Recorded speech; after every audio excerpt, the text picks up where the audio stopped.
রাসূল আকরাম সাল্লাল্লাহু আলাইহি ওয়াসাল্লামের কথাগুলো শুনতেন। হযরতে হানজালা রাদিয়াল্লাহু তাআলা রাস্তা দিয়ে রওনা করেছেন। হযরতে আবু বকর সিদ্দিক রাদিয়াল্লাহু তাআলা দেখেন সাহাবাদের অবস্থানটা কেমন ভাবে শুনতেন না, নিজেকে কি মনে করতেছেন। আবু বকরের সঙ্গে রাস্তায় দেখা, হযরতে আবু বকর সিদ্দিক রাদিয়াল্লাহু তাআলা বলতেছেন, না ফাতা হানজালা, ভাই আবু বকর, হানজালা মুনাফিক হয়ে গেছে। কি কও, হানজালা মুনাফিক হয়ে গেছে মানে? হ্যাঁ, হানজালা মুনাফিক হয়ে গেছে।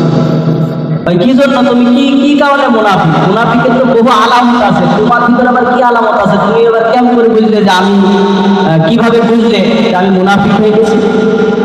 হযরত আবু বকরকে লক্ষ্য করে বলতেছেন, ভাই আবু বকর, দেখেন আমরা রাসূলের দরবারে থাকা অবস্থায় যখন কুরআন আর হাদিস শুনি, তখন আমাদের মনের অবস্থা যেমন থাকে, বাড়িতে আসলে যখন স্ত্রী, ছেলে, সন্তান, মাল সম্পদ, ধন সম্পদ এদের সঙ্গে যখন মিলে যায়, তখন আর অন্তরের অবস্থা এরকম থাকে না। তাহলে রাসূলের দরবারে থাকা অবস্থায় অন্তরের অবস্থা একরকম, আর বাড়িতে যখন এসেছি তখন অবস্থান হলো আর এক রকম। এটা তো মুনাফিকের